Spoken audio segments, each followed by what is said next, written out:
Hello बच्चों, हमारा economics में जो आज का टॉपिक है वो टॉपिक है ह्रासमान सीमांत उत्पाद नियम यानी law of diminishing marginal product.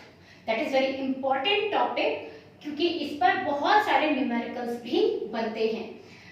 इसको समझने के लिए सबसे पहले हमें कुछ फॉर्मूले और कुछ डेफिनेशंस क्लियर करनी होंगी। हालांकि कुछ हम पहले भी पढ़ चुके हैं, जैसे कुल उत्पाद औसत उत्पाद की डेफिनेशन हम पहले जान चुके हैं, बट हम उन्हें भी एक बार अच्छे से समझ लेंगे क्योंकि हमें आगे तभी समझ में आएगा जब हमें ये सारी चीजें समझ में आ जाएं। तो कुल उत्पाद है हमारा किसी भी समय जो श्रम की सभी इकाइयां होती हैं। देखिए, अब मैं पहले यहाँ ये चीज क्लियर कर दूं कि हम सभी जानते हैं, पिछले वीडियो में हम पढ़ चुके हैं कि उत्पादन के कारक कौन कौन से होते हैं और क्या भूमि है, श्रम है, पूंजी है, प्रबंधन है, साहस है, ये सब हमारे उत्पादन के ही कारक कहलाते हैं। लेकिन ये सभी कारक एक साथ परिवर्तित नहीं होते, ठीक है। ये अल्पकाल की जब हम बात करते हैं, निश्चित समय की जब हम बात करते हैं, तो ये सभी कारक एक साथ परिवर्तित नहीं होते। कुछ ही कारक परिवर्तित होते हैं, बाकी अन्य कारक क्या रहते हैं, स्थिर रहते हैं। और उनमें से जो चेंज हो रहे हैं उन्हें हम परिवर्ती कारक कहते हैं। ये सब हम पढ़ चुके हैं। अब यहाँ जो हम बात करते हैं जब ह्रासमान सीमांत उत्पाद नियम की, तो एक बात हमेशा ध्यान रखिए, यहाँ हम केवल एक परिवर्ती कारक की बात करेंगे और अन्य सभी कारक हमारे स्थिर रहेंगे। मतलब हमारी भूमि स्थिर है, हमारी पूंजी स्थिर है, हमारी यहाँ पर प्रबंधन स्थिर है, हमारा साहस स्थिर है। यहाँ जो हम बात करते हैं वो बात करते हैं केवल और केवल श्रम की, ठीक है। तो हम यहाँ परिवर्ती कारक के तौर पर लेंगे केवल श्रम, यानी चेंज जो हो रहा है इनपुट से, ये सारे हमारे भूमि, श्रम है ना, ये सब हमारे इनपुट है, भूमि है, श्रम है, पूंजी है। लेकिन इन इनपुट्स में से, आगतों में से, कारकों में से, यही आगत हमारे कारक हैं, इन्हीं में से केवल एक श्रम है जिसमें परिवर्तन हो रहा है, बाकी अन्य सभी कारक या आगत स्थिर हैं। तो हमारा कुल उत्पाद क्या होता है कि किसी भी समय हमारी, क्योंकि हम यहाँ पर केवल एक ही परिवर्ती कारक ले रहे हैं श्रम, तो यहाँ हम श्रम ही इसकी परिभाषा में लेके चल रहे हैं कि किसी भी समय श्रम की सभी इकाइयों द्वारा जो उत्पादित कुल उत्पाद है वो हमारा कुल उत्पाद यानी टोटल प्रोडक्ट कहलाता है। इसको हम रिप्रेजेंट करते हैं टीपी। टीपी से रिप्रेजेंट करेंगे, टोटल का टी और प्रोडक्ट का पी। इसके बाद बात करते हैं औसत उत्पाद। औसत उत्पाद क्या होता है, एवरेज प्रोडक्ट एपी, इसको एपी से रिप्रेजेंट करेंगे।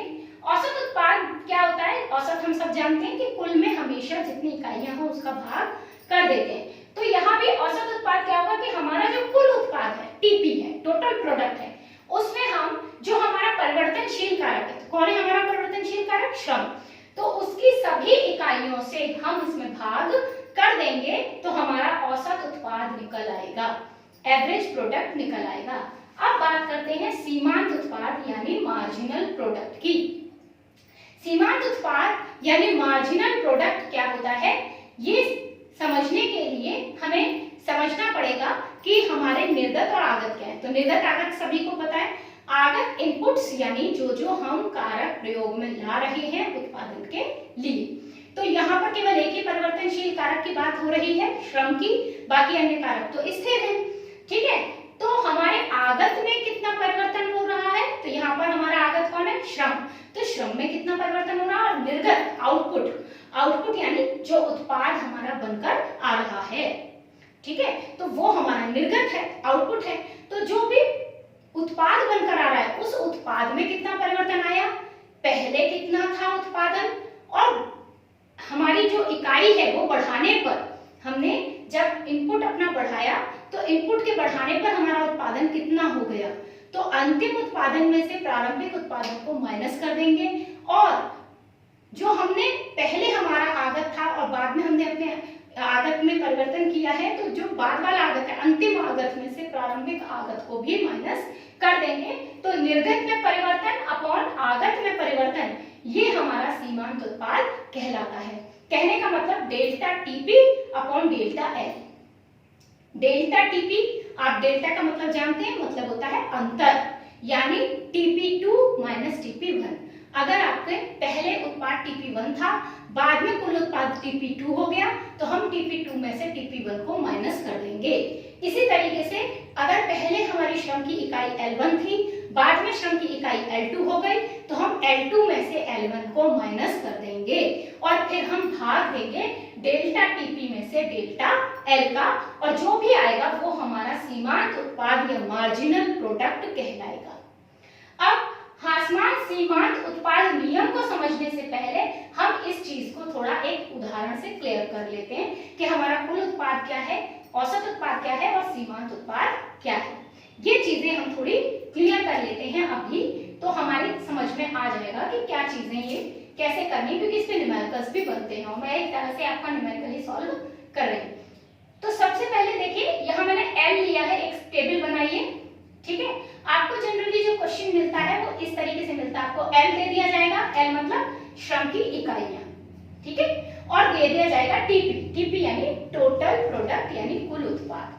मान लीजिए आपको श्रम की इकाइयां दे दी और टोटल प्रोडक्ट यानी कुल उत्पाद दे दिया। अब वो आपसे पूछते हैं what will be AP and MP, आपका औसत उत्पाद कितना होगा या मार्जिनल उत्पाद कितना होगा, ये वो आपसे पूछ रहे हैं। हो सकता है ये केवल एक प्रश्न बनकर एक वर्ड प्रॉब्लम बनकर आ जाए, हो सकता है ये टेबल फॉर्म में इस तरह से आ जाए।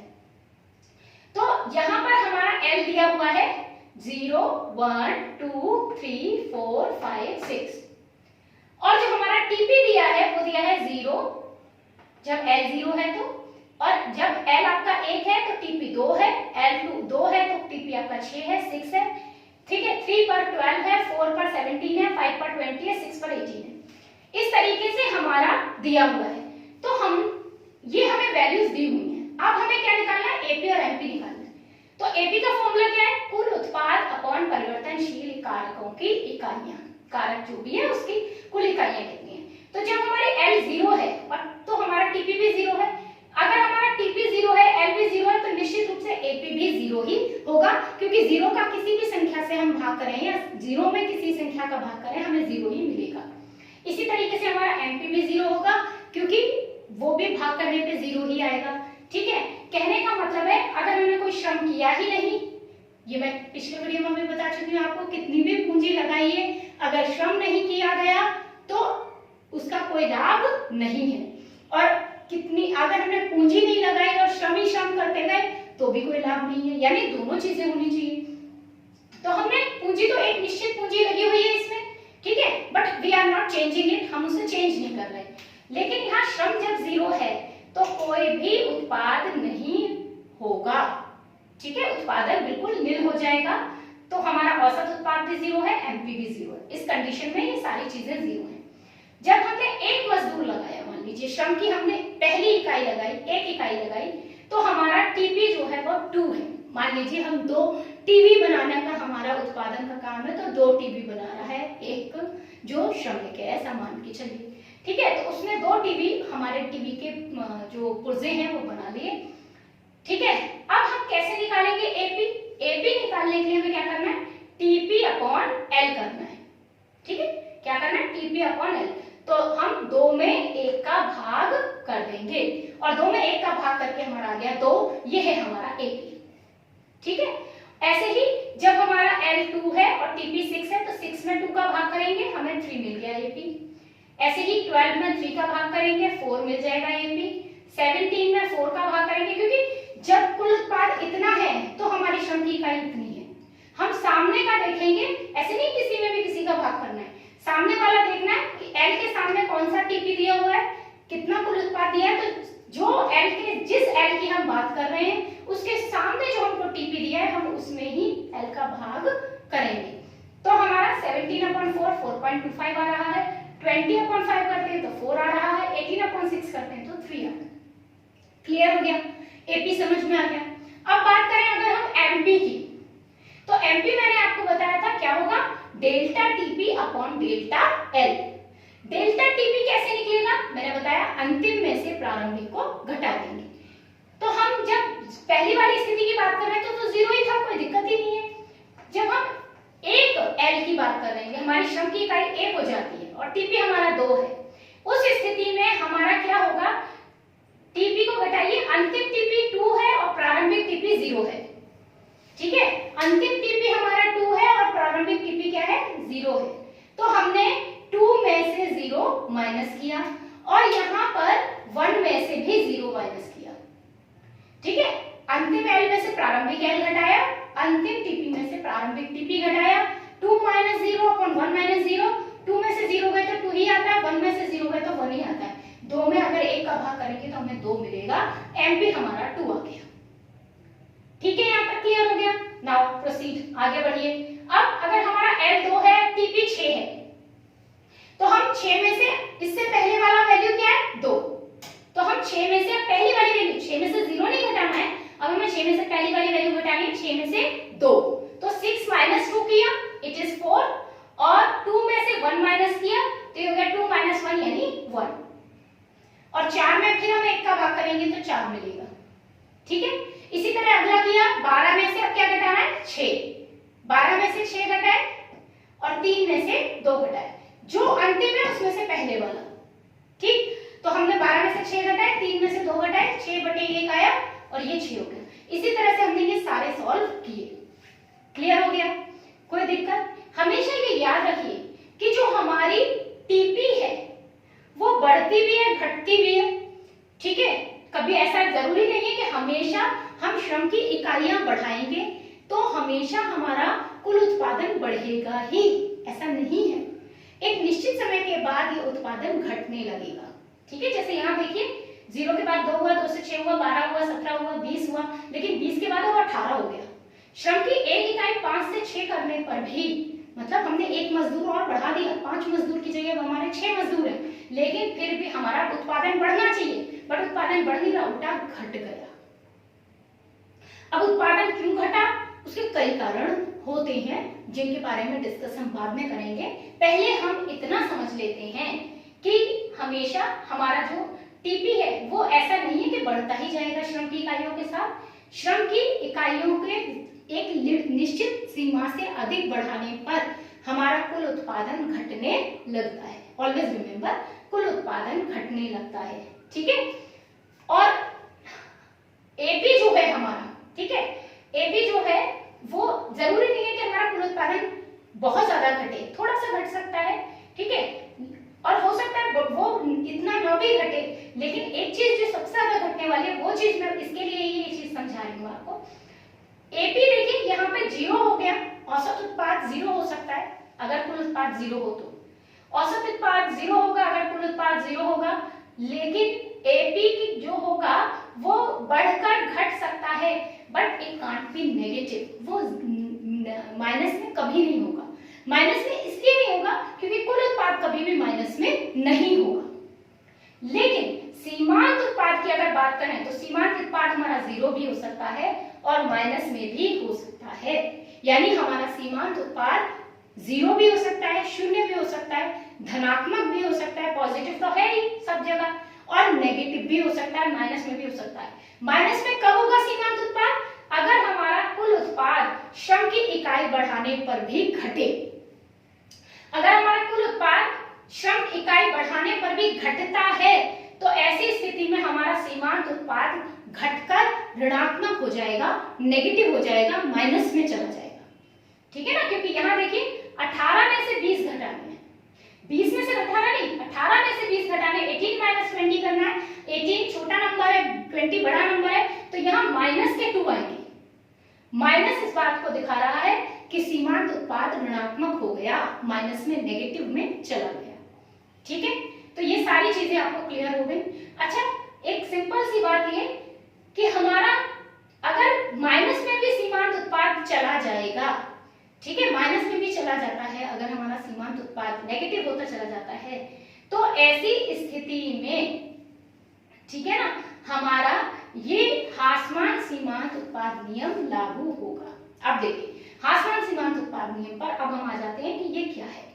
हासमान सीमांत उत्पाद नियम ये कहता है कि यदि स्थिर कारकों की, स्थिर कारक मैंने आपको बताया कि हम जितने भी हमारे कारक हैं, जितने भी हमारे आगत इनपुट्स हैं, उनमें से केवल एक आगत या एक कारक की बात करेंगे जिसे हम परिवर्तित कर रहे हैं। यहाँ हमने लिया है श्रम को, और बाकी अन्य सभी कारक हमारे स्थिर हैं, उनमें कोई चेंज नहीं होगा।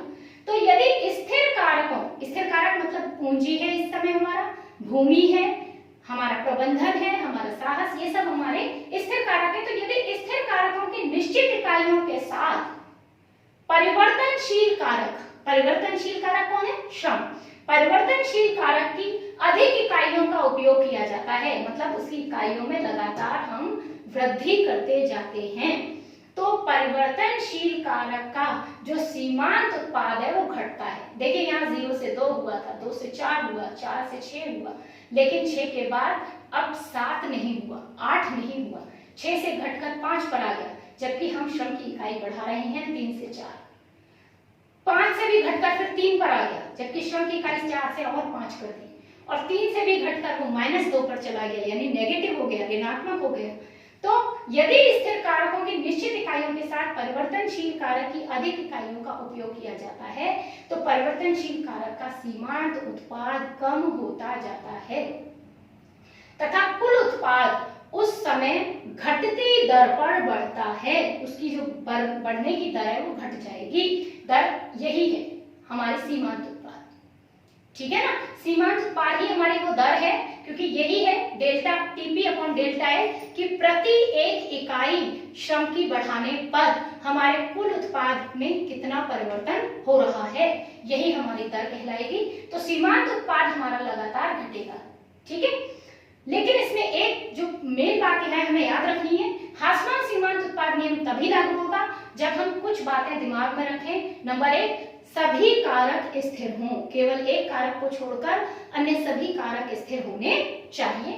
नंबर 2, स्थिर कारक जो है वो अपूर्ण प्रतिस्थापक है, यानी ऐसा नहीं है कि हमने जो कारक थे वो तो स्थिर कर रखे हैं, लेकिन उन कारकों का कोई और दूसरा सब्स्टिट्यूट हम यूज कर लें। हम कोई सब्स्टिट्यूट यूज नहीं कर रहे, ठीक है ना, कि हमने अपनी पूंजी तो स्थिर कर रखी, कि हम तो अपने 50,000 लगाएंगे पर किसी से उधार लेके हमने और लगा दिए कि ये कोई हमारी पूंजी थोड़ी है। अरे पूंजी तो पूंजी, ठीक है। तो अपूर्ण प्रतिस्थापक है, वो पूरी तरह से प्रतिस्थापित नहीं हो सकते। आप उन कारकों की जगह किसी अन्य कारक का उपयोग भी नहीं कर सकते। तीसरी बात, विभिन्न कारकों में समन्वयता का अभाव है। समन्वयता का अभाव है मतलब आप केवल श्रम की इकाई में चेंज कर रहे हैं, तो अन्य कारक अपने आप दुर्बल हो जाएंगे, अन्य कारकों में समन्वय नहीं बन पाएगा। देखिए अब इसको मैं क्लियरली आपको ढंग से समझाती हूँ। ग्राफ भी क्लियर करना है, पर पहले मैं आपको इसको अच्छे से समझाया। मान लीजिए आपका एक मजदूर, आपने पूंजी लगा रखी है 1000 रुपए, और 1000 रुपए में आप अपना भूमि का प्रबंध कर रहे हैं, ठीक है। आप 1000 मत मानिए, लाख मान लीजिए, 1 लाख रुपए आपने लगाया और उसमें से आपने अपने भूमि का प्रबंधन कर लिया है। 50,000 आपने भूमि में खर्च कर लिए हैं, आपने 25,000 का माल ले आए हैं आप उसमें से, ठीक है। 20,000 आप श्रमिकों की मजदूरी कर रहे हैं, बाकी बचा पैसा जो है वो आप अपना प्रबंधन पे लगा रहे हैं, अपनी मशीनों वगैरह पे लगा रहे हैं। तो ये सब फिक्स हो गए क्योंकि आपने सब 1 लाख में किया है, ठीक है। ये सारी चीजें फिक्स हो गई। आप 50,000 की भूमि पर काम कर रहे हैं, 25,000 का ही आप सामान लाए हैं, कच्चा माल। अब आपने श्रमिक बढ़ाने शुरू किए। आप कह रहे हैं 20,000 हम अपने श्रमिकों को मजदूरी देते हैं। आपने एक मजदूर लगा रखा था, ठीक है।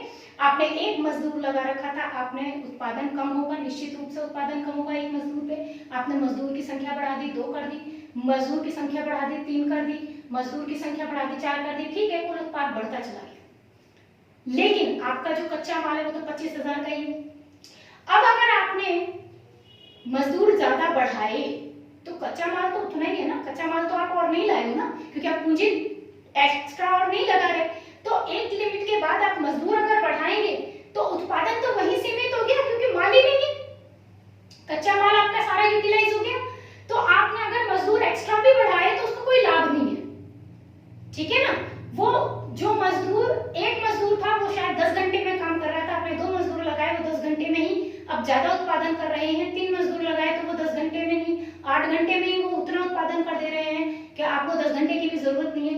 लेकिन अगर आपने ज्यादा मजदूर लगाए, जैसे 5 से जैसे ही आपने 6 किए, बल्कि 4, जो आप 3 है, 3 मजदूर के बाद आपने जब 4 मजदूर लगाए, उत्पादन तो बढ़ेगा लेकिन माल तो उतना ही है ना, लिमिटेड है ना। तो आप कहां से कर लोगे एक्स्ट्रा उस पर? एक ही मशीन पे कितने मजदूर बिठा दोगे, ठीक है। तो ये हमारा और सारे स्थिर है क्योंकि कारक, इसलिए अब हमारे श्रमिकों की संख्या लगातार बढ़ने पर उनका जो ये कह लीजिए पूर्णतम जो उपयोग होना था, जो मैक्सिमम यूटिलाइजेशन था, वो नहीं हो पाएगा श्रमिकों का। वो श्रमिक आराम ही करेंगे, वो नहीं करेंगे। ठीक है, आप एक घर बनवा रहे हैं, आपने 1000 ईंटें लाके रख दी, तो आप उसमें चाहे 2 मजदूर लगाइए, वो पूरे दिन में 1000 ईंटें लगा करके आपका मकान खड़ा करें, जितना हिस्सा खड़ा हो जाए, चाहे आप उसमें 4 मजदूर लगा दीजिए, लेकिन अगर ईंटों की संख्या ही नहीं बढ़ रही है तो आप उसमें जितने मजदूर बढ़ाएंगे आपका नुकसान है। ठीक है, आपकी मकान की गति नहीं बढ़ जाएगी बनने की, क्योंकि ईंटें तो उतनी है ना, ईंटें तो नहीं चेंज की हमने, ईंटें तो नहीं बढ़ाई। तो कहने का मतलब एक लिमिट के बाद इसीलिए उसमें घटोत्तरी होगी। तो यहाँ मेरे ख्याल से सब कुछ समझ में आ गया। अब यहाँ ये ग्राफ है और इसे और क्लियर कर लेते हैं। ये ग्राफ मैंने इसी टेबल पर बनाया है। ठीक है, हमने यहाँ देखा एल की वैल्यू हमने नीचे ली है एक्स एक्सिस पर, और वाई एक्सिस पर हम एपी और एमपी बना रहे हैं। एपी ग्राफ ये है, एमपी ग्राफ ये है। एपी के लिए हम देखें एल 0 पे 0 है तो 0 पे 0, 1 पे 2 है तो हमने यहाँ 1 पे हमारा 2, ये हमारा यहाँ पे हो गया। ठीक है, 1 पे 2 ये हो गया। इसके बाद 2 पे 3 तो हम जब 2 है हमारे एल तो उस पर हमारा 3 यहाँ दिखाई दे रहा है। 3 पे 4, 3 पे गए तो हमारा यहाँ 4 दिखाई दे रहा है। ठीक है, ये वाला 3 है, ये वाला 4 है। ठीक है, इस तरीके से फिर हमने 4 पे देखा 4.25 तो हमने यहाँ आधा किया 4.5, और 4.5 का भी आधा कर दिया तो 4.25 बन जाएगा। ये अगर हम ले जाते हैं तो हमारी यहाँ पे वैल्यू 4 पे मिल जाएगी इसकी। ठीक है ना, 4 पे 4.25 की ये वैल्यू हमको मिल गई। उसके बाद में हमारा, ठीक है, ये चीज आ गई हमारी। अब इसके बाद में हमारी जो है, ठीक है, इसके बाद नेक्स्ट आ गया 4। ठीक है, ये थोड़ा सा ऐसे लेना है हम ग्राफ को। ठीक, तो ये यहां से हो गया हमारा, फिर ये इधर से इस तरीके से हमने ये पूरा ग्राफ, और जब हमने इन सारे पॉइंट्स को मिलाया तो हमारा ये जो ब्लैक लाइन से ग्राफ आ रहा है, ये ग्राफ हमको दिखाई दे रहा है। ये किसका ग्राफ है? एपी का ग्राफ है, क्योंकि ये हमने एपी के लिए बनाया। अब अगर बात करें एमपी की, तो एमपी के लिए देखिए 0 पे 0, फिर 1 पर 2। एमपी में 2 है ना, तो 1 पे हमने 2 लिया तो 1 पे हमारा 2, यही सेम आ रहा है, दोनों एक ही पॉइंट पे जा रहे हैं। फिर इसके बाद में 2 पे हमारा 4, तो हमने 2 पे लिया, ये रहा हमारा 4। फिर इसके बाद 3 पे 6, तो 3 पे 6 हमारा यहाँ पहुंच गया, और 4 पर 5, 5 यहाँ पहुंच गया, 5 यहाँ पहुंच गया हमारा, और फिर 5 पर 3, तो हमारा 3 ये जो है 3 आया यहाँ पे। ठीक है, और 6 पे -2, 6 पे -2 हमारा बिल्कुल नीचे पहुंच गया। जब हम इस ग्राफ को मिलाते हैं तो ये जो आपको ब्राउन कलर की लाइन से ग्राफ दिख रहा है, ये हमारा एमपी का ग्राफ है। एमपी यानी सीमांत उत्पाद का ग्राफ। एक पॉइंट ऐसा आता है जहां ये दोनों ग्राफ एक दूसरे को कट कर देते हैं, और यही वो पॉइंट है जिसे जहां हम कहेंगे कि हमारा औसत उत्पाद और हमारा सीमांत उत्पाद बराबर हैं। ठीक है, हमारा औसत उत्पाद और सीमांत उत्पाद यहाँ पर क्या हो जाएंगे? बराबर हो जाएंगे, जहां पर ये दोनों ग्राफ एक दूसरे को कट करेंगे। ठीक है, तो वो हमारा ग्राफ होगा, वो AP इक्वल्स टू MP कहलाएगा। औसत उत्पाद वहां पर सीमांत उत्पाद के बराबर होगा। जब हम इस हिस्से में जाते हैं तो इस हिस्से में हमारा देखिए सीमांत उत्पाद यहाँ की तरफ आ रहा है, अंदर की तरफ है, और AP का ग्राफ बाहर की तरफ है। AP का ग्राफ इधर जा रहा है, AP का ग्राफ इस तरफ जा रहा है, और जबकि MP का ग्राफ अंदर है। तो हमारा यहाँ पर MP छोटा है AP से। ठीक है, MP की वैल्यू कम है और AP की वैल्यू बढ़ रही है। ठीक है, जब हम इधर की बात करेंगे तो इधर देखिए MP ऊपर जा रहा है जबकि AP नीचे ही है। AP की वैल्यू कम है और MP की वैल्यू ज्यादा है, इसलिए यहाँ MP AP से ज्यादा है। तो ये वो हिस्सा है, ये वाला हिस्सा वो हिस्सा है जहां MP AP से क्या होगा? ज्यादा होगा। और ये वाला हिस्सा जो है हमारा, वो ये हिस्सा है, ये वाला हिस्सा हमारा वो हिस्सा है जहां हमारा MP AP से कम होगा। ठीक है, और नीचे MP जा रहा है, आप देख रहे हैं AP नीचे नहीं जा रहा। AP हमारा नीचे नहीं जा रहा। AP 0 केवल तभी होता है जब TP खुद 0 हो। ठीक है, वरना AP 0 नहीं होगा। तो इसका कहने का अर्थ ये है कि हमारा MP पॉजिटिव हो सकता है, 0 हो सकता है, पॉजिटिव हो सकता है, नेगेटिव हो सकता है, जबकि APS 0 हो सकता है बट नेगेटिव नहीं होगा। TP भी हमारा नेगेटिव नहीं होगा। ठीक है, तो यहाँ ये ग्राफ भी क्लियर हो गया। ह्रासमान सीमांत उत्पाद नियम आपको मेरे ख्याल से पूरी तरह से क्लियर हो गया होगा। तो अब हम नेक्स्ट अपने वीडियो में पढ़ेंगे परिवर्ती अनुपात का नियम क्या होता है, इसके बारे में जानेंगे। Thank you.